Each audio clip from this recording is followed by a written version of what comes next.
Salut à tous et bienvenue dans ce nouveau podcast francophone dédié aux Baltimore Ravens. Maître Corbeau, vous passez une mauvaise semaine, j'imagine, après la défaite dans la nuit de dimanche à lundi face aux Bills. Et ben nous voilà, on reprend le flambeau avec quelques vétérans, quelques rookies, un personnage que je vous présente plus, le general manager de la Ravens Nation France. Ben, comment tu vas, Ben? Ouais, ça va et toi, fallait me présenter un peu quand même. J'ai quitté le navire il y a maintenant quelques années même, j'allais dire quelques mois, mais non, quelques années. Et sous l'impulsion de Dax, nous revoilà. Absolument, avec un peu de sang neuf. Le deuxième vétéran que vous connaissez bien, community manager de la Ravens Nation France, Pierre, comment ça va? Eh ben écoute, ça fait plaisir de remettre le casque après ces années, tu vois, c'est comme toujours, on met le casque et on y retourne Ouais, avec une nouvelle DA. avec une nouvelle DA et puis toujours autant de plaisir. Et puis le petit rookie, le petit choix du premier tour, le Clément. Comment tu vas, Clément? Ça va bien, merci. Très content d'être là également. Euh, J'espère que je vais pouvoir apporter un petit plus à tout ça. Et aussi apprendre beaucoup de ces fameux vétérans que tu as présentés avant. T'inquiète, on va Carrément. apporter les équipements, pas de souci. Tant que tu Et filmes pas, puis ça me va. moi, et puis moi-même, le Dax, que vous connaissez peut-être si vous passez sur le Discord, le streamer en chef du Discord. On perd pas de temps, on commence tout de suite par la preview du match le premier match de la saison pour les Ravens face aux Bills. Une défaite 41-40. Alors messieurs, j'ai regardé un peu les statistiques. Sous Lamar Jackson, il y a 11 matchs où on gagne de plus de 2 possessions dans le quatrième quart-temps et on perd le match. J'ai regardé aussi en direct, j'étais sur les analytics de ESPN. À 8 minutes de la fin, on avait 99,1% de chances de gagner le match. On l'a perdu. Et dernière stat qui fait mal, c'est la première fois depuis 1967 que les Bills n'avaient jamais remonté un tel déficit en quatrième quart-temps. On a Alors, gagné, on a perdu le match le plus gagnable de l'histoire, je pense.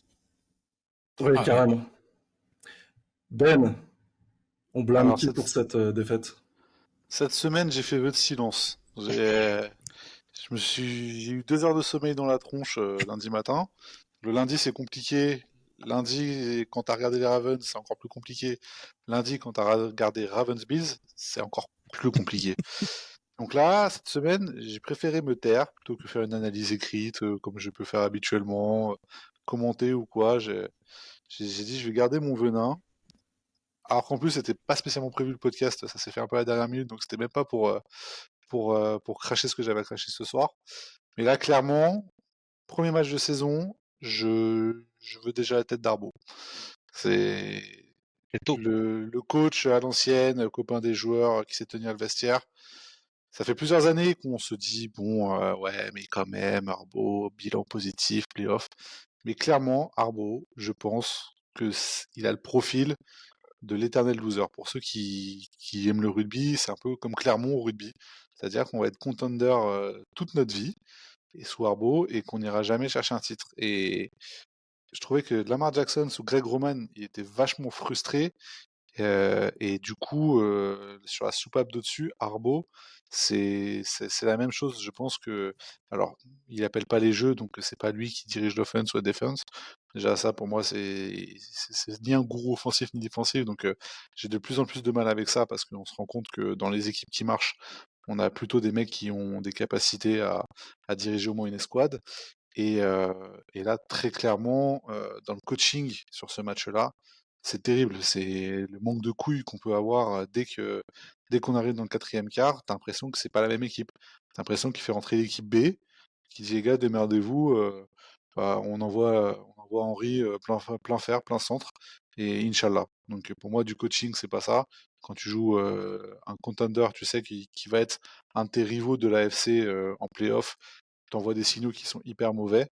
Et voilà, on a dit beaucoup que les défaites en playoff, c'était Lamar, que c'était peut-être pas lui qui avait le niveau.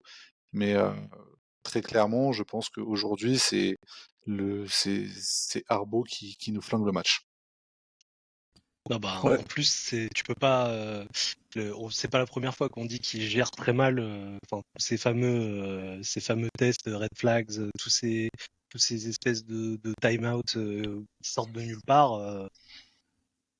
Non, et puis je veux dire là, je tiens à dire, Arbo, si tu me regardes, ton putain de regard de mec dépité au bout de sa vie, quand il y a des gros plans sur toi, après une mauvaise action, je ne peux plus te blairer. Je peux plus te voir. Je te jure, ramenez-moi Taylor Swift, mettez-moi des gros plans sur Taylor Swift sur les matchs des Ravens, et je veux plus voir sa tête de mec qui comprend pas ce qui se passe et pourquoi ça se passe comme ça.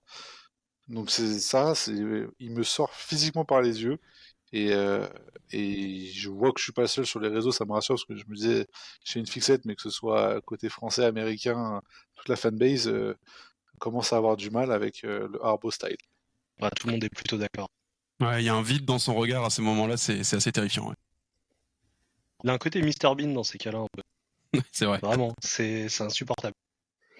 Ouais, alors moi, je vais même, enfin, je suis totalement d'accord avec toi, Ben. Pour moi, c'est un play calling et un coaching beaucoup trop conservateur à un moment clé du match où on sait qu'en face, c'est Josh Allen, quoi. C'est pas Joe Bricolo. On sait qu'il va revenir.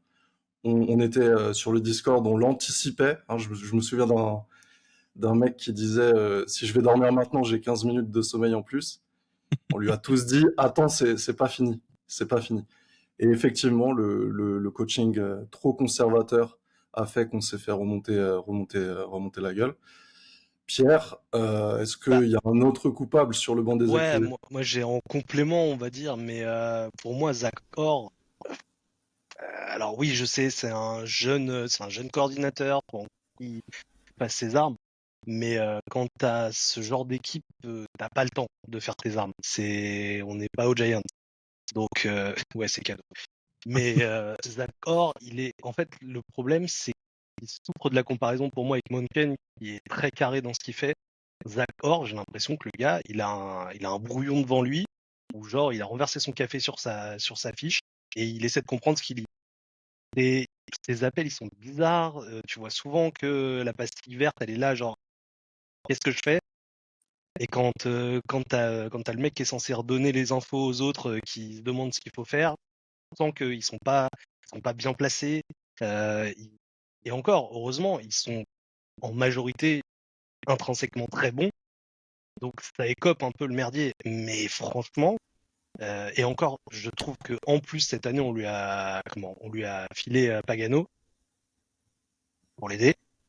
Euh, va falloir que ça se voit à un moment, parce que là, notre secondary. Alors moi, je suis pas spécialement d'accord avec toi. Alors, s'il fait clairement pas le match du siècle ou autre, mais au-delà du fait que ce soit un jeune coach, je trouve que son play call, il est pas si dégueulasse que ça. Pour moi, c'est plus un souci d'exécution de la part des joueurs.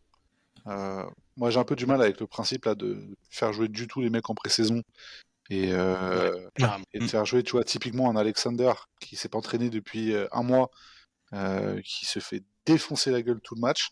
Mais sur le principe, ces play calls, j'en ai trouvé qui étaient parfois plutôt astucieux et un peu couillus. Tu vois, quand ils mettent personne en pression sur Josh Allen et que tout le monde est en cover, en soi, les mecs sont pris. Sur certains TD qui marquent, les mecs, enfin, j'ai en tête la réception de Coleman et leur tight end aussi, là, qui fait une réception en jonglant alors Kincaid. qu'il est entre deux joueurs qui a quand même pas mal de chance. En soi, la défense, je pense que c'est un problème d'exécution. Quand t'es edge rusher, il pète pas un contre un, c'est pas Zachary Orr, c'est les mecs qui sont pas, qui gagnent pas leur duel. Et les DB, c'est pareil. J'entends dans ce sens-là, mais d'un sens, si c'est mal exécuté, c'est mal prévu ou mal compris. Et ça, Euh, c'est de son ressort. Alexander, quand il fait en quatrième, quand il prend son flag en quatrième, qui plaque le mec avant qu'il ait le ballon, quand Malakai Starr Non, non, mais alors ça, oui, ça c'est pour lui, ça y a pas de. il drop l'interception comment il s'appelle, Roquan Smith, il se fait burn avec un mec avec un crochet tout bidon. Pour moi, Zachary Orr, il est loin d'être parfait. Je te l'accorde, c'est pas un génie pour l'instant, mais je trouve que on peut pas lui imputer les 41 points qu'on prend dans la tronche. Il y a une partie de malchance pour moi, clairement, et il y a une partie de aussi très mauvaise exécution de certains joueurs qui pour moi sont pas encore dans le rythme. Et on commence à Bah, être habitué avec les débuts de saison des oui, de toute dernières façon, années. Les débuts de saison, c'est pas terrible ces dernières années, c'est clair. Bon, en tout cas, les joueurs sont globalement d'accord avec toi, Ben, hein, parce que je regardais la conférence de presse, ils ont tous déclaré que le play calling n'était pas problématique et que c'était l'exécution qui posait problème. Donc, pour le moment, Zakor a encore son vestiaire. On espère que la défense va se mettre dans le rythme avec la saison qui avance. Ouais, j'ai vu aussi que Humphrey, dans ses déclats, il a dit que Zachary Orr avait convoqué tout le monde en disant cette année, ce sera pas comme l'année dernière, si tu joues mal, tu joueras pas. Ouais, il y a un ultimatum, j'ai cru comprendre ça aussi. Ouais. Clem, est-ce que toi, tu avais Bah écoute, un premier avis sur ce match? pour s'il faut n'avoir qu'un fautif, parce que bien sûr c'est multifactoriel, hein, on peut pas forcément dire il y a un seul fautif, mais s'il faut en donner un différent de ceux qui ont été donnés avant, même si je rejoins un petit peu Pierre là-dessus, ça va être peut-être la fatigue, on va dire prématurée de la défense. Là où finalement on voit que en fin de quatrième quart-temps, on a quand même une défense qui a été, je trouve, quand même ok sur la majorité du match. Hein.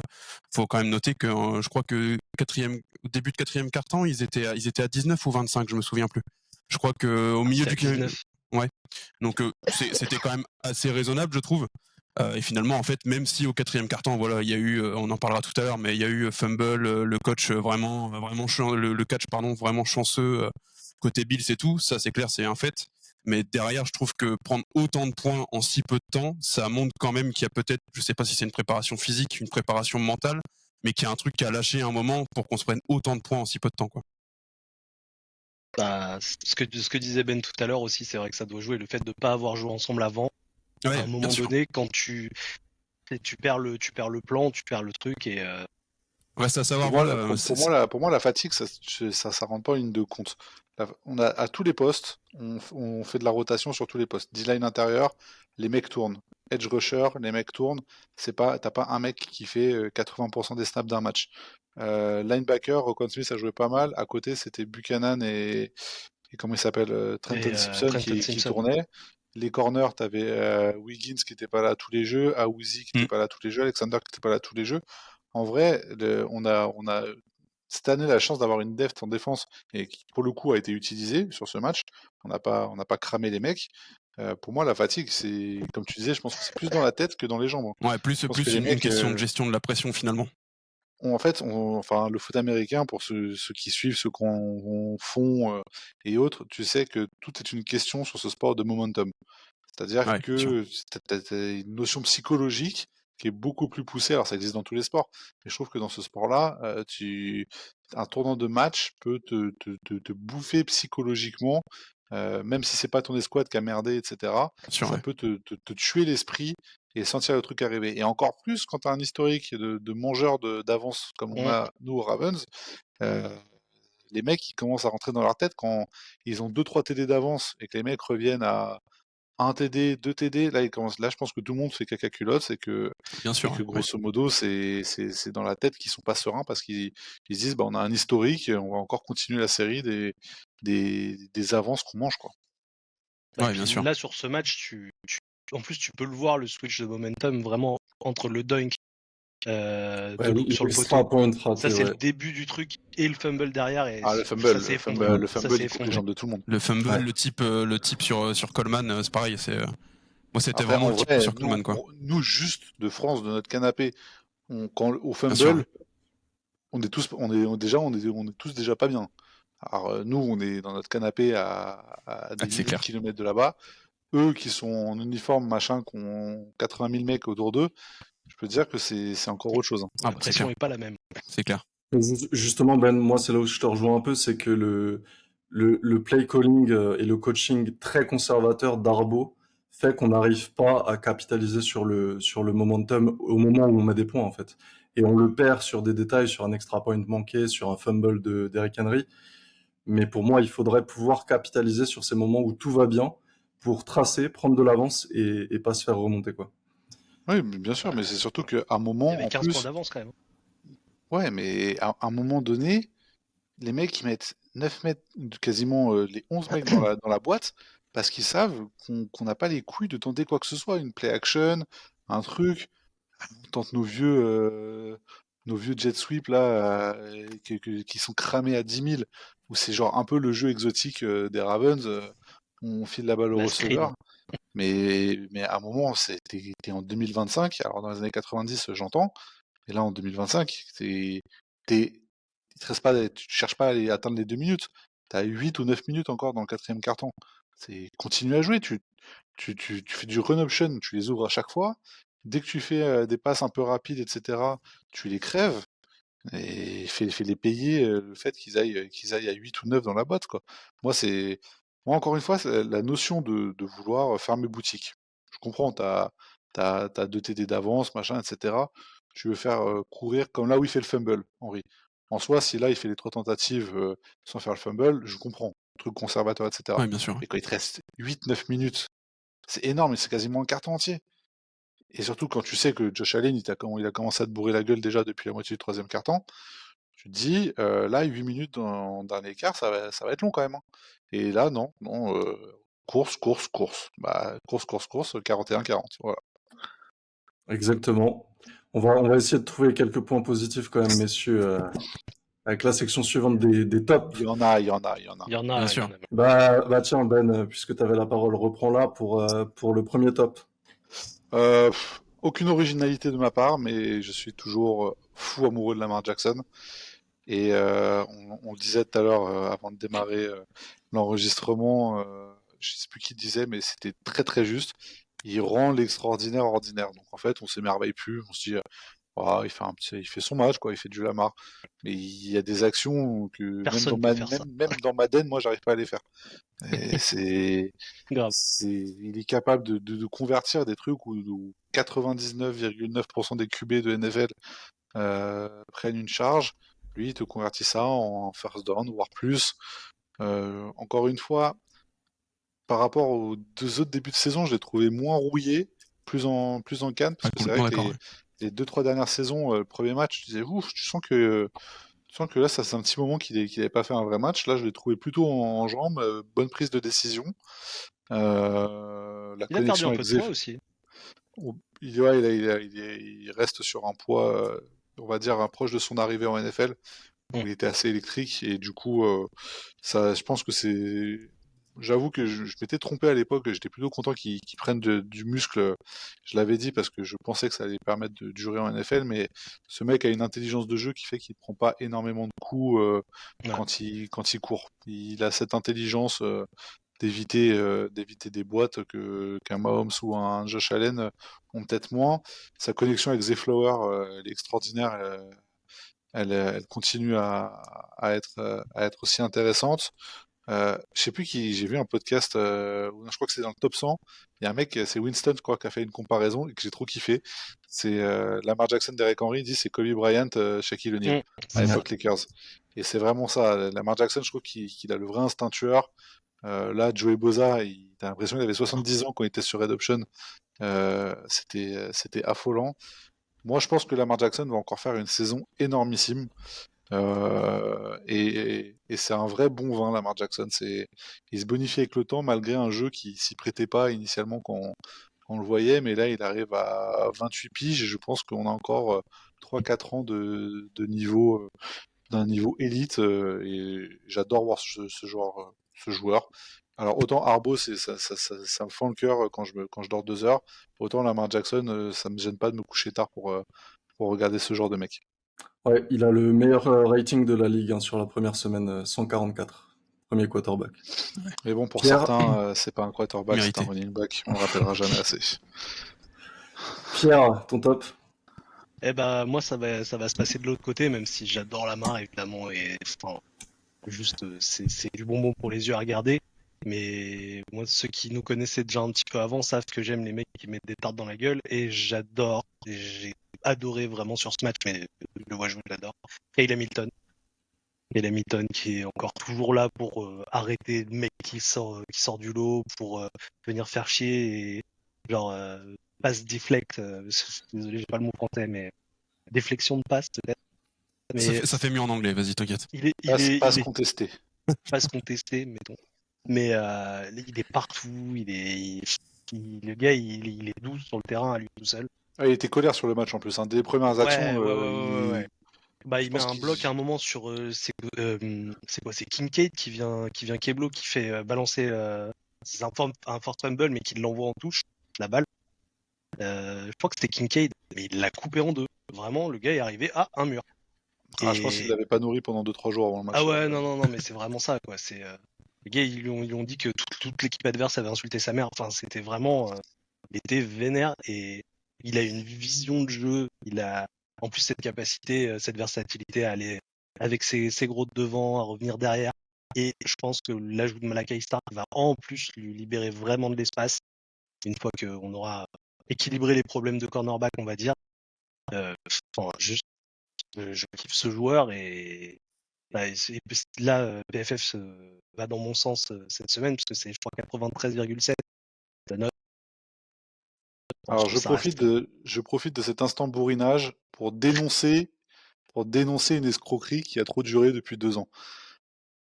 Roquan Smith, je reviens sur les trucs qui m'ont énervé, mais Roquan Smith, alors, j'aime le joueur, mentalité alpha, on a la même sangle abdominale, etc. Donc, du coup, j'ai encore espoir de pouvoir faire de la NFL. Mais Roquan Smith, sur le côté gros pets, c'est une arnaque. Si vous avez vu le match, le mec ne fait que sauter sur des mecs qui sont soit déjà à Déjà terre, par terre, ouais. soit déjà à moitié plaqués.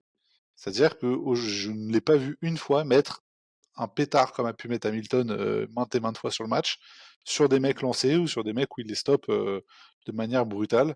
Et là, c'est pareil, lui, je commence à l'avoir dans le viseur, et à chaque fois que je le vois arriver pleine balle, et j'ai toujours peur qu'il blesse plutôt un mec de chez nous plutôt que l'adversaire, je tiens à dire, Roquan Smith, ça commence à sentir l'escroquerie à plein nez, et ça commence à sentir le mec cramé. Garde-en pour après, on essaie d'avoir un peu de positif, là. Garde-en.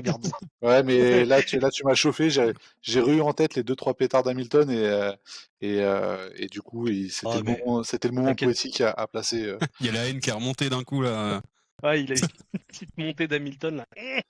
C'est vrai qu'on était dans le positif. Si je veux être provoquant, la dernière fois que Roquan Smith a joué au niveau, Patrick Quinn était à ses côtés. Ouais, non, non, non. Non, Je vais non, pas non, sortir ce on même. va pas le Je vois où tu veux en venir. Je nourrirai pas ce débat. Quelle Clem, tu fraude. peux, tu peux Ouais, bah enchaîner. Quel est ton top, Clem? pour enchaîner et un peu finalement, Ben avait un peu ouvert la voie tout à l'heure. Je vais parler de Flowers en fait. C'est quand même quelqu'un en qui on avait énormément d'espoir et d'attente, parce que quand il est arrivé, on connaissait tous l'état de notre corps de receveur il y a quelques années, où on était tous paniqués à l'idée de se dire à quel moment on va avoir un mec qui va réussir à faire au moins 3 catchs dans une game sans faire un fumble ou sans faire un drop ou sans se faire Ou intercepter, être Marquise Brown, bêtement. ou être Marquis Brown.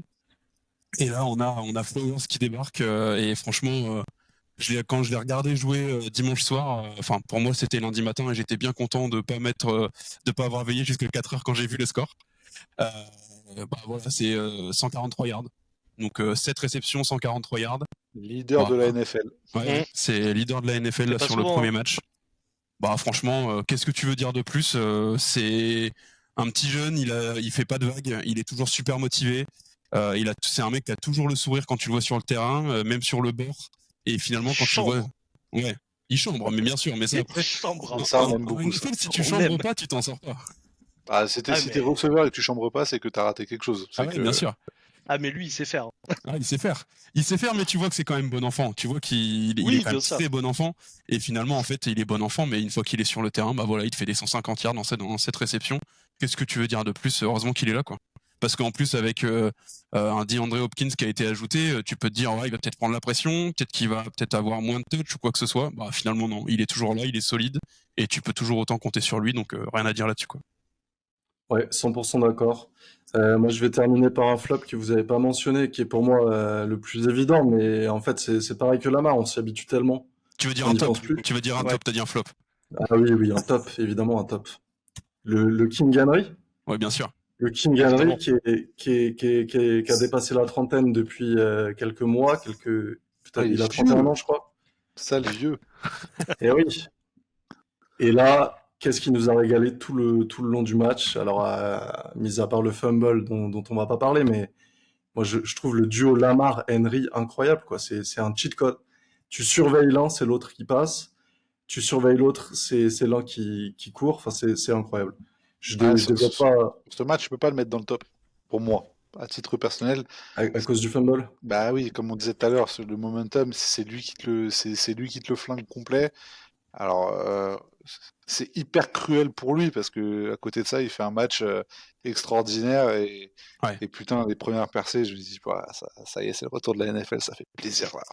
Mais malheureusement, là, son fumble, il coûte tellement que moi, je comprends quand il dit la défaite, elle est pour moi. Alors, on est tous bons penseurs en disant, comme on veut tous crever à on dit non, elle est pas pour toi, c'est le coaching, machin. Mais en vrai de vrai, si on prend le truc réellement, ouais, elle est pour lui malgré ses 184 yards, malgré ses 2 touchdowns, etc. Elle est clairement pour lui parce que c'est lui qui renverse le match sur ce truc malheureux. Après, moi, je préfère que ça arrive en week 1 et qu'on ait un Henry qui est énervé pendant toute la saison et qui va nous péter des records, plutôt que ça arrive en playoff sur un match de division ou en wildcard ou en finale de conférence. Je pense que le timing, c'est ça qui me rassure un peu, c'est que le timing de toutes ces conneries qu'on fait habituellement en playoff, on le fait en week 1. Donc je me dis, on a peut-être évacué le chat noir, c'est ce que j'essaie de me dire. Après, c'est une Après, je me rappelle spéciale que week c'est 1. Arbo le coach. Rappelle-toi l'année dernière, la week 1, on passe à un doigt de pied. Hein. Pareil. C'est vrai. Le problème, c'est qu'à chaque fois qu'on passe à un doigt de pied ou quoi aux caisses, c'est toujours contre ceux qu'on retrouve en playoff derrière. Donc, c'est un peu le Ouais. problème. En tout cas, le King, il l'a assumé direct. Hein. Il a dit que le match était pour lui et qu'il l'assumait comme un homme. Enfin, je le cite, hein, ce sont ses mots. Après, Donc, en vrai, dans le vestiaire, qui va faire quoi? Soyons honnêtes. Même moi sur Instagram, je fais rien, donc dans le vestiaire encore moins. Totalement d'accord. Messieurs, on repart sur du négatif. On passe aux flops, les flops du match. Clem, t'avais la parole en dernier. Vas-y. Bah ouais, C'est quoi ton flop? du coup, en fait, il a un peu, Ben a un peu entamé le sujet, mais j'allais justement parler du fumble. J'avoue que on va dire la vérité aux gens, j'ai clairement tué tout le script qui était prévu. Ouais, c'est pas grave, c'est pas grave. Parce que ça faisait 15 minutes qu'on parlait en off avant, ça m'a piqué. chauffé. Et on m'a dit, tu penses quoi du match? J'ai dit, je vais crever Arbo direct. Comme ça, Ouais, pas grave. c'est Roquan Smith qui a pris aussi. Ouais, c'est Roquan voilà, Smith qui a pris. Smith qui a pris parce qu'à un moment, il fallait quand même.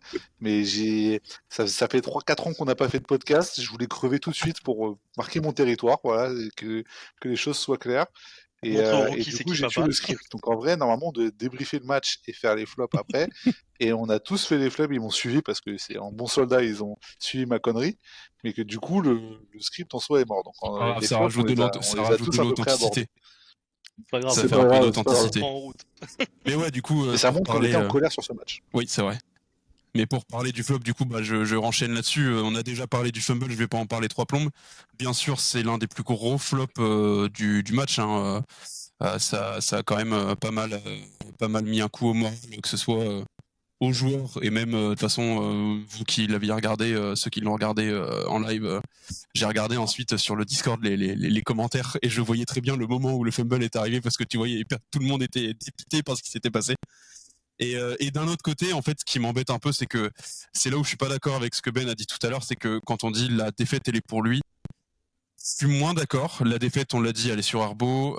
Elle est forcément, oui, ça a joué, mais elle est sur la passe typée très chanceuse de Coleman. Elle est, on peut le dire aussi, hein, elle est aussi sur l'extra point loupé de Loop. Si Loop met son extra point, on est à 41-41, on sait pas de quoi l'avenir est fait. Donc en soi, oui, il a été fortement responsable du résultat final. Mais sur le principe, il y a quand même un nombre de facteurs assez importants, si on prend tout ce que j'ai dit avant, qui font qu'on en est arrivé là, quoi. Après, pour abonder un peu dans ton sens, on peut aussi éventuellement parler de l'extrêmement longue dernière seconde du deuxième quart-temps. Pourquoi pas. Mais par contre, je vais juste mettre un petit bémol par rapport au fumble de Henry. Oui, en effet, c'est sûr que ça change le momentum, mais c'est pas que Henry. Enfin, vous avez vu le match comme moi. Attendez, je vais vous faire un truc, vous allez me répondre honnêtement. Si c'est Justice Hill qui fait ce fumble, la défaite, elle est pour qui? Je sais pas si je la mets sur Hill, pour le coup. Il est en grande partie responsable. Soyez honnête, Justice Hill, s'il fait le fumble, t'as Quinton Mitchell qui est pas activé, tout le monde le crève, tout le monde lui dit que c'est lui qui a tué le match.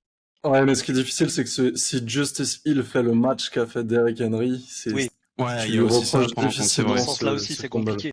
Mais c'est surtout ce que j'allais dire, c'est que outre Henry, c'est Ed Oliver, le pass Ouais. rusher. Ouais. Il fait un match de zinzin. Concrètement, il fait un giga match. Après, il Et fait un t'as- giga match, est-ce que parce que c'est nous qui lui laissons Non, faire non, non, un non, giga non, match non, ou... il fait vraiment un très très beau match. C'est vraiment un très beau match. C'est lui qui provoque ça. Il fait, fait 2 sacs, un sac. J'ai plus en tête exactement. Ed Oliver, Ouais, un il fait sac, un trois sac, mais 3 tacles pour perdre, 2 QBI, 6 Et il tacles force solo. un autre fumble sur Hill, hein, je crois, qui est recouvert par la Ouais, suite. bah Mais... ouais, quand il repart en arrière là, et que ça nous fait repartir surtout des sur instants plus sur loin. la troisième tentative où juste avant qu'on se demande si on va jouer la quatrième là qui est dans notre Ouais. camp, il met un pet de l'espace à Lamar Jackson. Je pense que c'est le plus gros pet qu'il a pris de sa carrière. Ah oui, je suis pas sûr qu'il en ait pris des comme ça. Il a pris des C'est gros, mais là, à vitesse réelle, c'est il a mangé un train. ah oui, là clairement. Donc du coup, Apparemment, oui, c'est pour ça Henry, qu'il voulait. Ouais, vas-y, Pierre, excuse-moi. mais non, j'allais dire oui, le fumble d'Henry. Mais là, j'ai l'impression qu'il était, enfin, sur ce match-là, il était en état de grâce, Oliver. C'est Ouais. dur, hein. Voilà, il était en état de grâce et en fait il a fait en fait le bon move. Enfin pour le coup c'est pas un fumble chanceux quoi. Tu vois qu'il a le geste il est chirurgical. Ça tombe au bon endroit au bon moment. Il pouvait pas faire ça à un meilleur moment qu'à ce moment-là. Franchement ça m'a fait penser quand j'y ai réfléchi après. Désolé pour vos cœurs, mais au moment où Flowers se fait fumble par le défenseur des Chiefs en playoff, au meilleur moment possible. Je me souviens plus du nom du défenseur d'ailleurs, il m'échappe. Ça m'a fait penser un peu au même moment quoi. C'était vraiment le moment qu'il fallait, même si les enjeux sont pas les mêmes. C'était le bon parler geste du chirurgical fumble forcé tout ça par quoi. OS sur Patrick Mahomes pour nous faire Ah, moins mal au cœur. celui-là était- C'est vrai. Mais tu vois, Snead, qui était le cornerback Oui, qui a fait c'était ce Snead. fumble, Oui, c'est vrai. les dieux du foot l'ont puni, maintenant il joue à Tennessee Titan, tu vois. Ah ouais, c'est vrai. Il y a une justice finalement. Pierre, du coup, tu nous as pas dit ton flop à toi. Bah moi, mon flop, j'en rigolais un peu tout à l'heure, mais c'est Trenton Simpson. Parce que je trouve que t'es gentil, t'as l'air On très sympa. revient sur Patrick Quinn. Hein. Ah, attends, je crois beaucoup au potentiel du rookie, là, Buchanan. Ouais, par contre, alors de la même façon, pour moi, Buchanan, il va venir. Bah, déjà sur le premier match, il y a 26 snaps pour Simpson, 29 pour Buchanan. Donc on n'est pas les seuls à avoir vu ça. Et en fait, si à la limite, là où il pourrait être peut-être un peu meilleur, c'est au même endroit, enfin de la même façon qu'on faisait jouer Malik Harrison. Je pense qu'il serait plus utile à cet endroit-là parce que il s'est pas taclé. Je vais pas lui Après, il apprendre a fait moi des à bons jeux, tacler. Simpson, quand même. Hein. Il a été pas Ouais, ouf, mais il a fait il quand même, il a passe à sorti des bons côté, jeux. il passe beaucoup à côté. T'as l'impression qu'il ose pas faire mal. Alors Le que, problème, enfin, je c'est veux que dire, ce qui est la gap, frustrant avec ce joueur-là, c'est que ce mec est taillé à des mensurations exceptionnelles pour le poste. Mais bah oui, il a été taillé dans la roche pour jouer linebacker en NFL. Mais sauf qu'il a un QI foot qui est en dessous de la moyenne, et ce qui fait que ça devient un joueur super frustrant. En fait, c'est un peu à l'inverse d'un Jay Higgins, le undrafted qu'on a pris, qui a fait les un peu 53, sous-taillé. c'est que le mec qui, lui, a des capacités physiques limitées, c'est pas le mec qui va courir le plus vite, qui va taper le plus fort, qui va sauter le plus haut, mais par contre, il comprend le jeu, et il a une intelligence foot qui est largement au-dessus de la moyenne, et pour moi, je crois qu'on l'avait déjà dit à l'époque, il y a longtemps, Pierre, j'évalue plus l'intelligence de jeu d'un linebacker que ses capacités athlétiques. S'il a les deux, tant mieux. Mais un linebacker Ouais, mais intelligent réussira toujours il faut, mieux qu'un linebacker doté de capacités physiques largement au-dessus de la moyenne. il faut qu'il emmène son physique, mais que le physique soit au service de quelqu'un qui sait ce qu'il fait, pas quelqu'un qui regarde et qui essaie de tacler au hasard. Parce que même sur équipe spéciale, sur Oh là le, là, oui, oh, putain, hein, j'avais oublié ça. voilà. Oh là là. Bah, je suis désolé, mais même moi je peux le faire celui-là de tacle, il y a pas de souci. Et je suis vieux, Pour une fois que Jordan Stout faisait un punt qui passait les 20 yards, il a réussi à lui tuer. donc Bon, en tout ouais, non, cas, moi sur ce match j'ai vraiment du mal avec lui et j'espère que Buchanan va prendre beaucoup plus de snaps et va vraiment s'imposer parce que lui pour le coup il a un vrai QI. moi, je vais continuer sur le front seven pour mon flop à moi, c'est le pass rush. Parce que il y a eu un seul sac, je crois. Ouais, Oui. il m'a dit bouquet. Ouais, exactement. En plus, c'est la ligne intérieure. Josh Allen avait 5, 6, 7 secondes pour lancer Des boulevards. à chaque action, ouais, à chaque action importante. Mike Green a montré quelques choses prometteurs, je trouve. Ouais. Mais alors, Howe et Van Noy, totalement absents. On les a pas vus. Même au niveau pression, c'était pas ouf. Von Neu, il me paraissait cramé. Bah, il fait Ouais. son âge là, hein. Vraiment. Donc pour moi, ça va être à surveiller. On va en reparler dans le match de la semaine d'après, mais le pass rush très très inquiétant. Je Juste mets pour la, beaucoup d'espoir dans Mike Green, mais pour la petite stat, pour Mike Green, il a le meilleur win rate de tous les rookies sur la week 1. Et je crois qu'il y a Piblis, le rookie du Ouais, 6e Peebles tour, aussi, ouais. qui est 4e ou 5e sur Il un est, nombre il de est, snaps il est top limité. 5 aussi. Lui, il a foutu un bon bordel en quelques snaps. Lui, il m'a donné un peu d'espoir. Avec peu de snaps, il a déjà réussi à être intéressant sur le pass rush. Après, faut pas oublier que Josh Allen, les Bills, c'est une très très bonne O-line. Pour moi, Ouais. c'est top 5 Ouais. c'est dans le top 5 et pas forcément 5e de la ligue.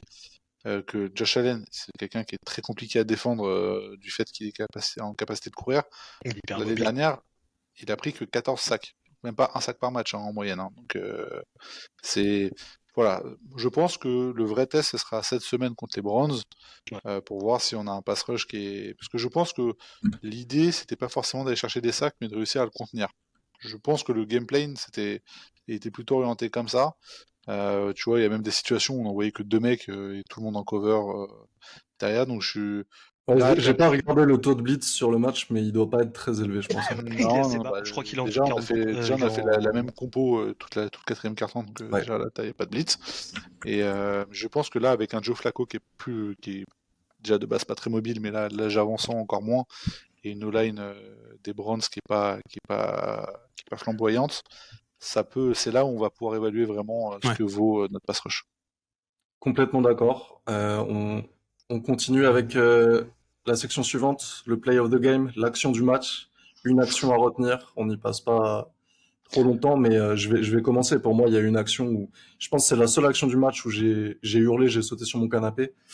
C'est le catch de Diop, DeAndre Hopkins. Pour moi, on l'a ramené pour ça, pour les moments clutch où il est capable de faire la différence, de faire un catch à une main incroyable visuellement et hyper important. Je passe pas trop de temps, mais DeAndre Hopkins, pour moi, il a répondu présent malgré qu'il fasse que 2 catchs. Ah, Diop, il est là pour ça, hein. 2 catch, 29% des snaps et bah voilà. Ouais, Lance la balle vers lui, t'inquiète, il l'attrape. j'ai le même que le tien, comme ça on va pas y passer longtemps, c'est clair, mais j'ai exactement le même que le tien. C'était un peu ce qu'on attendait de Odell Beckham Jr. quand il était chez nous. Ce qu'il n'a jamais vraiment donné ou à de très rares fois. Et là, en fait, premier match, il te sort ça, tu te dis bon, ça sent bon, c'est cool. Il a fait à Complètement Londres, il a fait une slant de 70 yards à Londres pour nous remercier. C'est vrai. Pierre, pardon, c'est quoi ton action Alors du moi, match à toi? c'est juste un petit clin d'œil, mais c'est la almost play of the week. Ça aurait été sur je crois peut-être le deuxième lancé d'Allen, où on a failli avoir la première interception de Malachi Stark. Ça aurait été beau. Je pense qu'il sait lire le jeu, il n'y a pas de souci, et j'espère voir de belles choses avec lui. Et d'ailleurs, Stark, je trouve qu'il est là où je l'attendais et qui est plutôt pas trop mal, c'est sur les tacles, parce que c'est pas non plus un gabarit, c'est pas Hamilton, et je trouve qu'il sécurise plutôt bien. Ouais. Moi qui étais habitué à des Patrick Quinn, si vous voyez ce que je veux dire, qui savait pas tacler en open field, je trouve qu'il fait le job et que généralement, contrairement à certaines saisons, quand il attrape, ça tombe. Et moi, mon play of the game, on va faire vite, c'est quand j'ai éteint la télé, que j'ai été me coucher, parce que Parce que c'était l'heure. c'était l'heure, c'était la frustration, et je voulais plus rien retenir de ce match. Ouais, Non, mais après, je pense on est quand même assez tous d'accord sur le catch de Diop. Oui, bah là, clairement. Parfait. Et ben, on va enchaîner sur la preview du match de la semaine 2 contre les Browns. On reçoit à domicile. Alors, c'est un peu marrant parce qu'il y a déjà un drama, je sais pas si vous avez suivi, mais on célèbre les 30 ans de la franchise dimanche contre les Browns. C'est un peu ironique parce que Oui. Art Model, l'ancien propriétaire des Ravens, avait déménagé de Cleveland pour Baltimore. Il avait, Je crois que c'était une histoire, il demandait une rénovation du stade ou la Du stade, construction d'un nouveau stade et On la ville de lui a dit d'aller se faire foutre. voilà exactement la ville de En gros. Cleveland avait refusé, donc il est venu à Baltimore et donc là on célèbre les 30 ans de l'arrivée des anciens Browns à Baltimore. On aura Ozzie Newsome en Legend of the Game. Ouais, quand Il y même. aura des invités comme In Ray Ozzy We Lewis. Trust. Exactement. Et une autre ironie, c'est que on joue contre un quarterback qu'on connaît plutôt pas mal, Joe Flacco. Plus que Ben, bien. Ouais, plutôt pas mal, ouais. Pierre, pardon, est-ce que tu as un premier avis sur cet adversaire des Browns? Bah écoute, de ce que j'ai pu voir sur la première semaine face aux Bengals, en vrai les deux équipes auraient pu perdre le match concrètement à la fin du truc. Ça se joue à pas grand-chose et en fait elle est bizarre à analyser cette équipe parce que tu te dis bon elle est un peu flinguée mais ils ont quand même deux trois joueurs qui sont très très bons sur certains postes et mais après tant que leur receveur continue à faire à jongler comme au Cirque du Soleil, moi ça m'ira. Clem, est-ce que toi tu as un avis sur les Browns? Ouais, bah après ça reprend un peu ce qu'on a dit tout à l'heure. Donc pour changer un peu le registre, je vais surtout parler de notre manière de jouer, dans le sens où est-ce qu'on va se remettre à jouer, désolé, mais comme je vais essayer de pas utiliser de grossièreté, mais vraiment très prudemment, et est-ce qu'on va se remettre à jouer comme ça si jamais on a un gros lead? Parce que, alors oui, en face, peut-être que ça suivra moins, peut-être que c'est les Browns, mais parce que tu as parlé tout à l'heure, tu as dit quoi, 11 ou 14 matchs où on avait eu un 11 lead matchs, ouais. 11? 11 matchs. Parce que on parle de ces 11 matchs-là, mais on parle pas aussi du nombre de matchs incalculables où en fait on était à ça de se faire remonter à la fin et pour toujours la même raison. Bah en fait on est là et on commence à trembler alors qu'il n'y a aucune raison de le faire.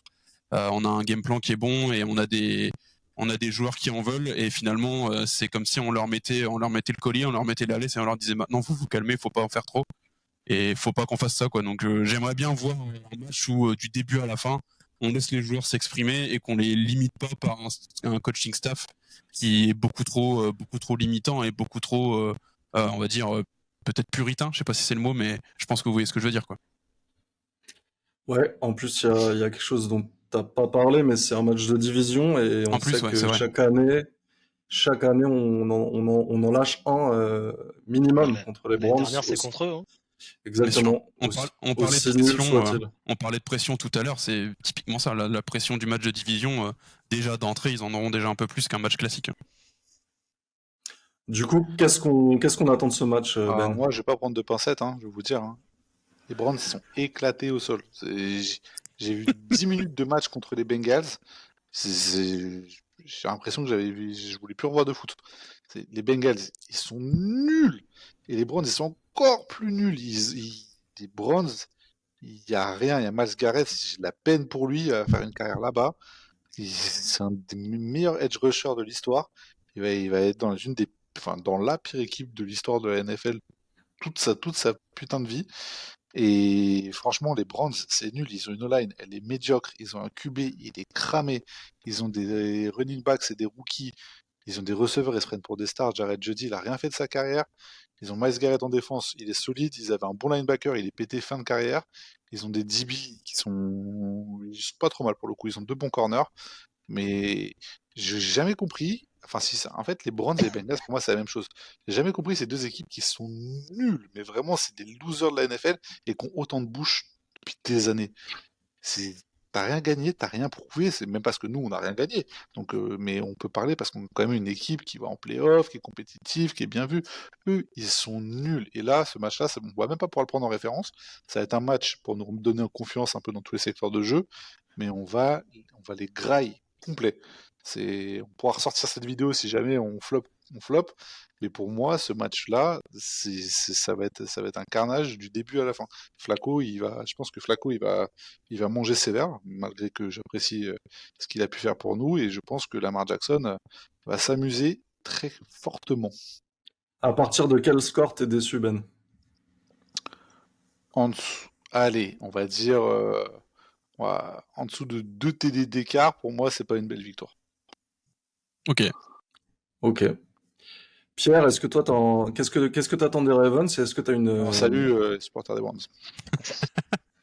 est-ce que t'as une clé du match ou un facteur X pour ce match, Pierre?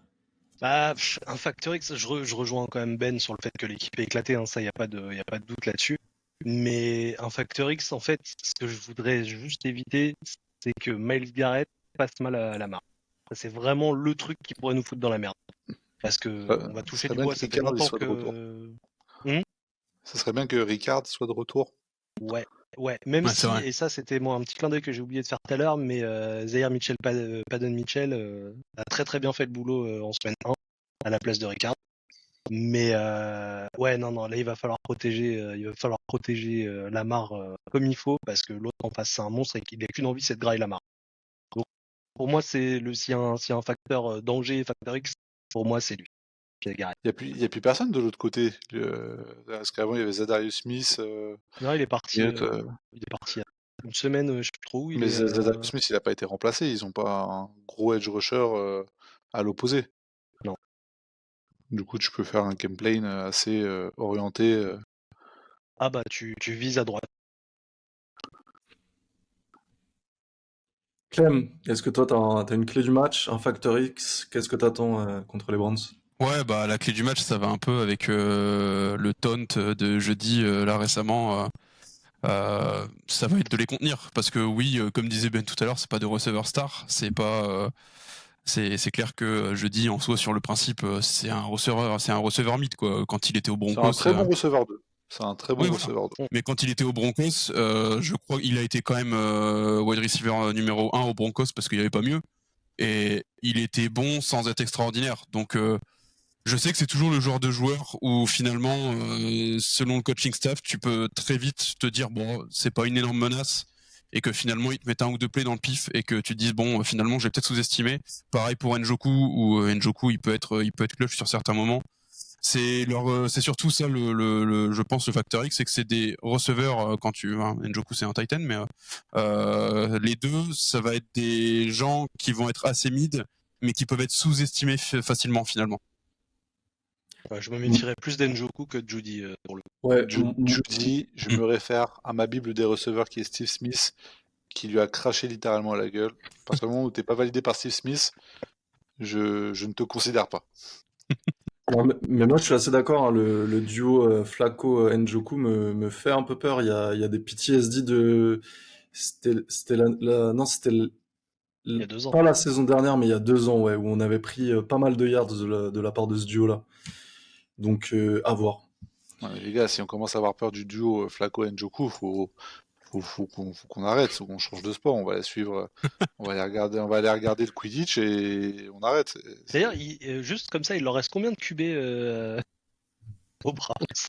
3 ou 4. Bah, ils ont trade Pickett et ils ont cut Huntley. Ouais. Donc Il y a ils toujours, ont il y a les toujours deux Watson rookies et Sanders. Flacco. Les deux rookies, Flacco et Watson, qui. Ouais, Dylan Gabriel, Shader et. Watson, il est encore dans l'effectif? Ah bah, et je Ouais. peux te dire qu'il il va compter dans le salary cap encore quelques années. Oui, dans le Vu qu'à salary chaque cap, fois, ouais. ils essayent de libérer de l'espace d'une année sur l'autre en remettant tout sur l'année suivante. Là, Là, je crois c'est que l'année prévu qu'il ait prochaine, des contrats jusqu'à 68 ans à peu près. je crois que l'année prochaine, il leur coûte quasi 70 bars ou un truc comme ça, Oh la le vache. salary cap. Je me souviens qu'il comptait encore dans le salary cap, mais je pensais qu'il l'avait quand même évincé du banc ou quoi que ce soit, quoi. Mais Non, puis en plus, il est encore blessé. Il a encore... Non, mais c'est un mec sain en plus. C'est un mec bien pour le vestiaire, tout ça. ouais, je pense C'est un qu'il bon apporte une bonne énergie. Je pense que Il est balèze en massage. Bon, les gars, on va conclure ce premier épisode sur une petite section pronostic, hot take. Ben, tiens, pour commencer. Allez, prono, on en a mis 40, on en a mis 40, non, bah non, pas 41, on en a mis 40 aux Bills, on en met 45 aux Browns. Ok. Ça Et moi, annonce je la couleur. pars sur une victoire avec 40, 35 points marqués minimum. Ok. Clem? Moi, j'étais plus sur je voyais un match style genre 28-10, tu vois, un truc du genre. Donc Ouais, tu vois moi, notre défense se limiter à 10 points. J'apprécie, mais j'aimerais bien. J'aimerais Mais j'y bien crois pas aussi. trop. Laisse-moi rêver, s'il te plaît, merde. Pas impossible, hein. Dans l'absolu. Non, c'est pas impossible. C'est pas l'attaque est pas aussi flamboyante que celle des Bills, bien sûr, mais bon, je me dis pourquoi pas. Non, mais moi, je me méfie de ce genre de duel de division où à chaque fois, on a l'impression qu'on va les exploser parce qu'effectivement, sur le papier, ils sont nuls. Et à chaque fois, ça se passe pas comme prévu. Et je vois bien un petit score merdique de 23-20 où on l'emporte sur le dernier field goal De loup. Donc à suivre. Et ce qui peut être intéressant, c'est Ben, tu nous as pas dit le nombre de points qu'on prendrait justement. Parce que tu nous as Ah, dit les points qu'on mettrait, mais on en prend combien? 45-24. 3 touchdowns, un field goal. 45-24 vendu. Pierre? Moi, je sais au moins par 35 points après. Notre défense, là, ça Ah va être ouais, tellement à plus la part. 35 points. Non, on marque au moins Ok. 35 points. Mais après, notre défense, je pense qu'il y a quand même des chances qu'on prenne des. Ok. Et ben les gars, je pense qu'on a fait le tour pour cette première et preview de la Je vais deuxième juste semaine. lancer une Vas-y alerte Ben. enlèvement. Si quelqu'un a retrouvé Marc Andrews, qui nous le signale, Ouais. Oui, qui mette dans les commentaires. Et n'essayez qu'on. pas de l'approcher vous-même. Hein. Voilà, contactez-nous, on verra ce qu'on peut faire, mais en tout cas, on recherche cet homme. Ouais, et je pense que Bateman est pas loin. Parce on l'a pas beaucoup vu non plus sur le match, Bateman, hein. Je crois qu'il fait un catch, 7 yards, il me semble, mais Je le vois même pas. Ouais, c'est vrai que C'est la faute à Zay Flower, il a tout pris. Bateman, c'est deux catchs et 10 yards. ouais, 10 yards.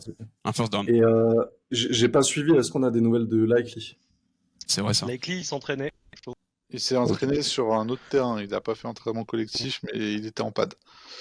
Donc, Donc on le voit peut-être Peut-être pas là, mais dimanche. la semaine d'après, je c'est pas pense impossible. qu'ils vont pas prendre de risques contre les Browns. Je Ouais. pense que l'objectif, c'est Kansas City surtout. Ok, Et top. En Et espérant ben les qu'ils gars, trouvent les ongles de pied cette fois-ci. on a fait le tour. Merci beaucoup. Et puis on se retrouve peut-être la semaine prochaine pour le débrief d'une belle victoire contre les Browns. Ah, on espère, Voilà. on espère. Cette fois, promis, je suivrai le script. De toute façon, Ben, il sera pas là si on perd. C'est possible, c'est fort probable.